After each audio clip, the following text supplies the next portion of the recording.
So I've got the Vet Viljoen of Neertlings of Wine Estate. The Vet, thanks for making the time. I know you guys are busy at the moment. You know about the dish that I mentioned to you, and you brought along 2 wines. So tell them. No, thank you for the opportunity. It's great. Thanks. I brought 2 wines along. The one is a Malbec, which is a bit unusual for a South African wine, and the other one is a famous South African one. That's a Pinotage. And we call it our Alpost Pinotage. It's our reserve Pinotage. So that's the 2 wines that I brought along. Great, thank you. Let's start with the Pinotage. What do you think? No, I would recommend starting with the Malbec. So let's start with do that. So the first one is the Malbec, and this is from the 2013 vintage. It's, as I mentioned, normally people associate Malbec with Argentina, but we decided to do a Malbec a couple of years ago, and it's been doing quite well for us. It works with meat. It cries out for meat. So I think that's part of the reason the success. And South Africans love meat, as you know. Yeah, and the Argentinians, I suppose. I mean, they love their meat as much as we do. Yeah, I thought we could barbecue until I went over there. That's a different story. How long have you been making Malbec? We've been making Malbec since 2003, or that was when we planted the vineyards. Our first vintage was in 2008, and incidentally, the maiden vintage did very well. We won an international award in France, beating a couple of the French wines, and we got a silver medal. So it's been doing great for us, and I'm very, very happy with our Malbec. It's interesting when you find different cultivars that you then decide this is where we're going to go. We're going to go into, in this case, for example, Malbec. I mean, you grow the vines, you do all of that yourself, don't you? Yeah, definitely. Yes. It's a very scientific approach, like cooking. So we identify terroir, and we look at the soil, we look at the climate, and we look at varietals, different types of grapes, and we try to match the terroir with the grape.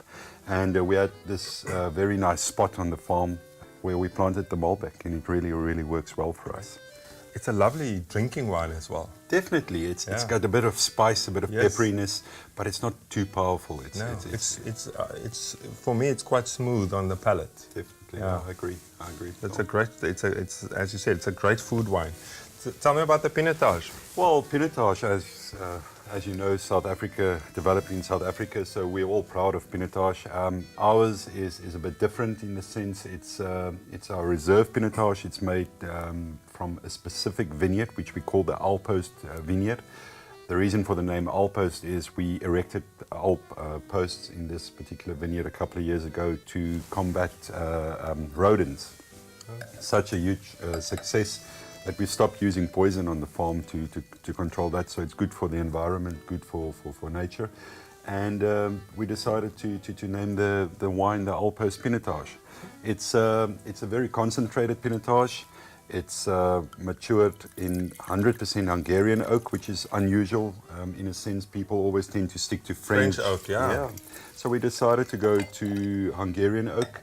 I love Hungarian oak because of the sweetness that it gives the wine, or any wine for that matter. But Pinotage naturally has a sweet hint or tone to it. So the sweetness from the Hungarian oak and the sweetness from the Pinotage really is a good match, good pairing. There's almost a slight smokiness. Am I wrong if I say that? There is a slight smokiness. It's the toasting of the Hungarian barrels is very upfront. So, I mean, Neertlingshof is quite an iconic wine farm, isn't it? I mean, but are you known for is the Gewürztraminer, for example? That's correct. Yeah. We're known for, we've got a very strong German influence, so we're known for our Gewürztraminer and our Riesling, especially our dessert wine, which has really made us famous. But we also try to focus more on our reds as well. The beauty of Neertlingshof comes back to the terroir. There are so many different terroirs on the farm that you can really plant different varietals. That seems to be, maybe it's not unique to South Africa, but a lot of wine farmers, and winemakers, they always talk about that. You can grow different cultivars on your one farm because our soil, that's just the nature of our soil. Yeah, it's South Africa is a diverse country, and my father-in-law is a soil scientist, and he always tells the story that when God created Earth, He finished with Africa and South Africa in particular. So we ended up with all the little bits and pieces of soil that was left over. So hence the reason why we can really produce different styles of wines and so on. And on the farm itself, I know you've got a restaurant there as well, don't you? Yeah, we've got a restaurant. It's called the Lord Neetling Restaurant, referring to one of the previous owners. It's a la carte side as well as a function side where we do weddings and functions. We also do light meals in our tasting center, which is open 7 days a week, and we have a very nice food and wine pairing, which is called a flash food pairing.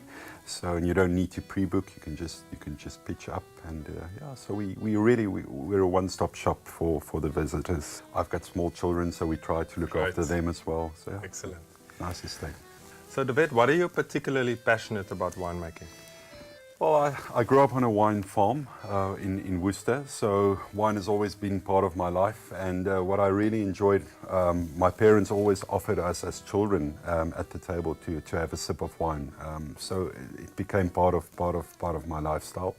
And wine moves me.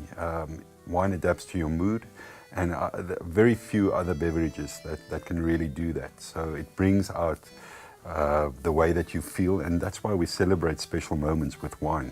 We don't celebrate special moments with soda. So you've got a diverse range of wines. Tell us more about them. Yeah, we've got quite a big range of wines. We've got 13 different wines are currently on offer. We try to offer different wines for different people. We have a standard range of wines, which is ranging from your white wine, Sauvignon Blanc, Chenin Blanc, and then your more exotic wines like your Gewürztraminer and your Rieslings. And then we've got a reserve range of wines, which is called the Short Story Collection, which is more the connoisseur wines, and it's slightly more expensive because of the winemaking process. So we really try to offer something for everyone at the moment. Any new developments at Neetlingshof? Yeah, we're constantly trying to look at what we're doing and how we can better that and enhance that. So currently we are renovating our restaurant, and we're also changing the menu and changing the tasting, the different wines that we offer for tasting, and the food that we pair with that. It's a constant process. Always something happening. You have to stay ahead. Yeah, exactly. So I understand Neetlingshof is part of the BWI initiative. What is that all about? It's actually a very, very nice initiative that started in South Africa. In short, it stands for Biodiversity and Wine Initiative. All the members, participating members or estates, wine producers, basically commit themselves to look after the environment. We are not only just a BWI member, but we are also a BWI champion, so we took it a step further. In essence, it's not organic, but it's trying to farm and produce wine as carbon neutral as possible. That's basically in a very short way saying that what we are doing, but it's a big process. Yeah. It starts from the soil all the way to where the consumer actually drinks the wine, and he recycles the bottle that he just consumed. And it's also something you get better and better at. Yeah, basically, you know. Yeah, it's a constant process. Yes. It's like all other ways of life where you try to improve. Yes, yeah. Exactly. It doesn't stop. It can't stop. It must continue. Yeah. It has to go on. But you can go onto the website. They've got a lovely website, which is www.bwi.org. Okay, I'll go and check it out. I'll come and visit you on the farm at some stage. Most welcome. Looking forward to that. Well, David, I have to say, 2 beautiful wines, and I love the fact that this is really different. I haven't had anything as different as this, especially the Pinotage, Hungarian oak, beautiful, the Malbec as well, something different. I think I can sit back and just enjoy the Malbec on its own. I love that Pinotage. I think I'm going to go with that one. Well, that's good. That's always a good choice, and close to my heart is Pinotage. Yes, so I mean, you know, I love, you know, look, wine can be sophisticated, and it is in many aspects, but really we enjoy wine because for me, how it makes you feel, how our palates have developed over the years. Yeah. For me, that wine tastes like I want to have another glass and another glass. So yeah, congratulations on making excellent wine, and thanks for coming and making the time. I know you guys are busy harvesting at the moment. Yeah, I'll eat back to the cellar now. So. Oh, still more work to be done. Thank you. But thank you very much. I Thank you really very much. appreciate it. Appreciate it. Cheers. Thanks.